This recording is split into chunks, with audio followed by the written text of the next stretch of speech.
On the floor. Floor I love to dance, so give me more. More till I can't stand get on the floor. Floor like it's your last chance if you want more. More than here I am. Hey guys, I'm at Starbucks getting a drink for the road. We're going on a little road trip today. Gonna get a meal from my favorite restaurant, probably eat a portion of it because restaurants are hard to keep track of the calories. Now I know in yesterday's video I said I'm gonna have a cheat day or a cheat meal, so I'm working on changing my behaviors around food in general, just not eating so much, not binge eating like I would eat, like sometimes go through fast food drive-thrus 3 times a day. That kind of behavior I'm trying to eliminate. So I'm just taking little changes that I know are gonna add up and lead to more healthier choices in the future. I know it's confusing. It's because I'm just trying to figure it out myself, and there's a lot of chaos going on in this noggin of mine. Day after day, love turns gray, like the skin on the dying man. Greta Garbo and Monroe, Dietrich and DiMaggio, Marlon Brando, Jimmy Dean. On the cover of a magazine, Grace Kelly, Harlow Jean, picture of a beauty queen. Jean Kelly, Fred Astaire, Ginger Rogers, Dance on Air. They had style, they had grace. Rita Hayworth gave good face. Laura Catherine Lanitou, Betty Davis, we love you. Ladies with an attitude, fellas that were in the mood. Don't just stand there, let's get to it. Strike a post, there's nothing to it, vote. Okay guys, so this is gonna be a TMI road trip.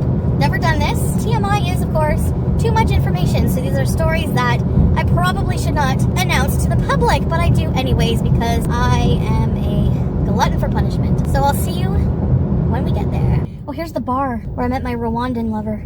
There's so many memories here. There's a lot of pawn shops in this town. Yes, I used to pawn when I was desperate for money. I used to pawn a lot of things at these pawn shops. I used to pawn DVDs, CDs, and I used to get so mad when they would only give me like 50 cents for a friggin' CD. Be like, are you kidding me? This is Silverchair's Frog Stomp. I paid $14.99 for it. Crush Lane, that's where Pete's proposed to me. It used to be a bistro. I was gonna get up and go out and walk here, but like I don't really want to run into people I know, honestly. And I'm wearing a super tight like top.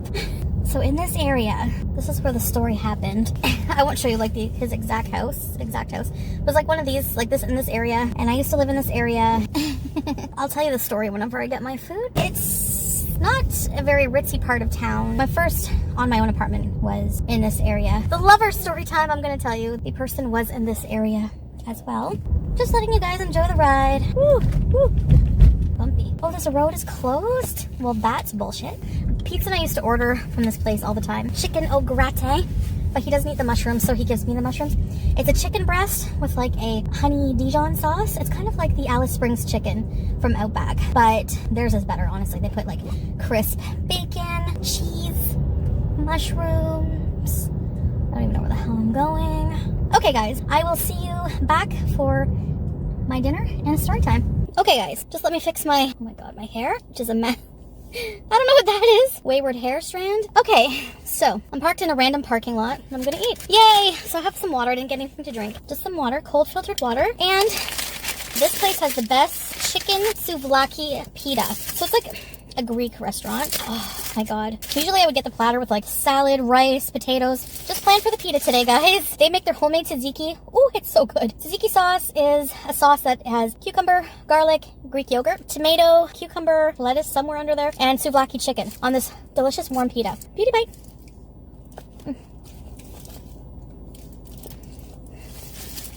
Don't have much daylight left. No napkins either. Oh, usually I have some old ones from previous places I've been to.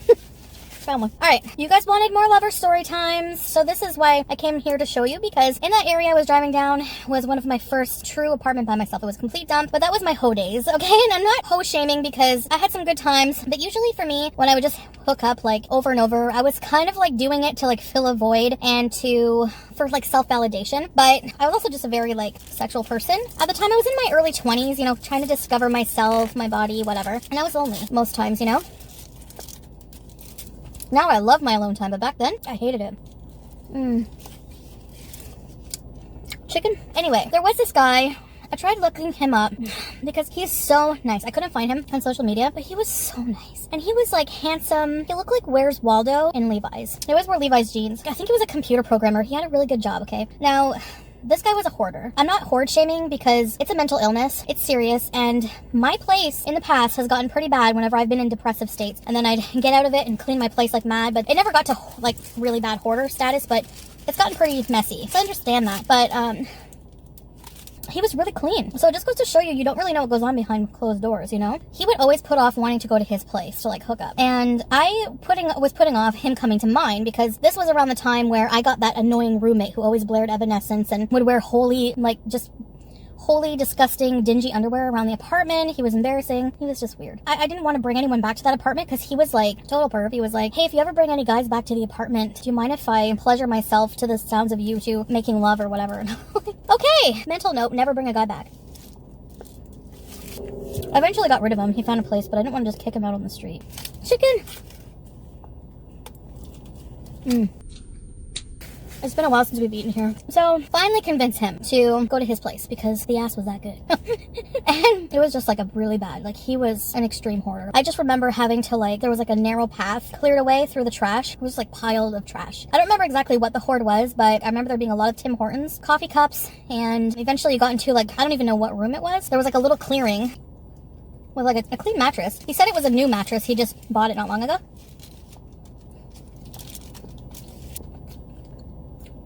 Messy. So that was his little sanctuary in the hoard, I guess. Had a mattress, a makeshift nightside table out of stacks of Domino's boxes, and there was a little bong there.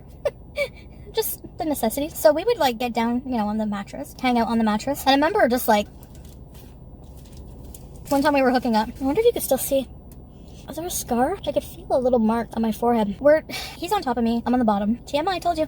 We're hooking up. I must have, my leg hit the hoard on the side of me. And let me tell you, do you know how hard it is to keep the mood when you're, surrounded by old Chef Boyardee cans and spoiled milk jugs? Honestly, it was hard.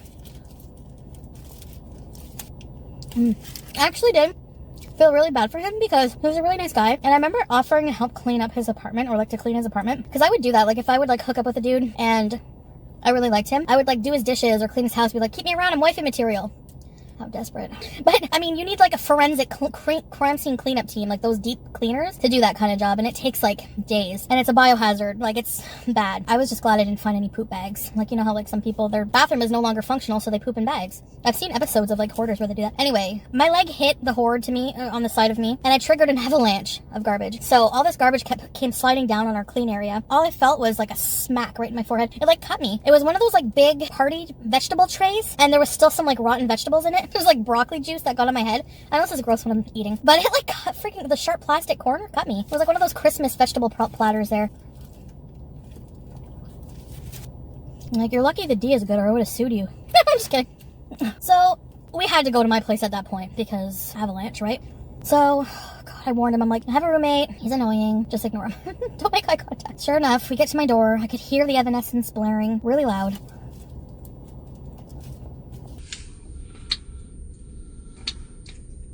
We get in, and my room was not clean at all. My floor, you couldn't see it. It was all clothes. So, sure enough, he pops his head around out the corner of his room. He's like, oh, hey, guys, who's this?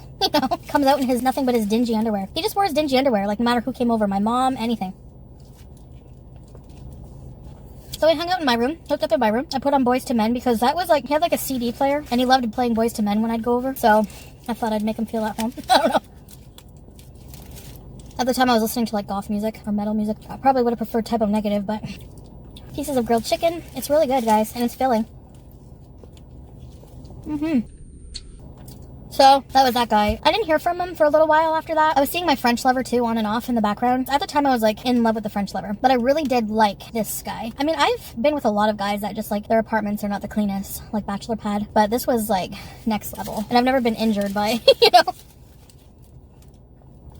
But it's not a laughing matter because, like I said, hoarding is a very emotional, mental illness as well. You have to be in a really big depressive state to let your environment get like that. And I know what that's like. I've let trash pile up before in previous apartments. My new place is clean. It's a big place, and admittedly, I don't vacuum the stairs as much as I should, but I do vacuum the main areas. The kitchen's always clean. There's never any garbage. I at least make sure that. And I have a dishwasher, so. But my room, on the other hand, messy.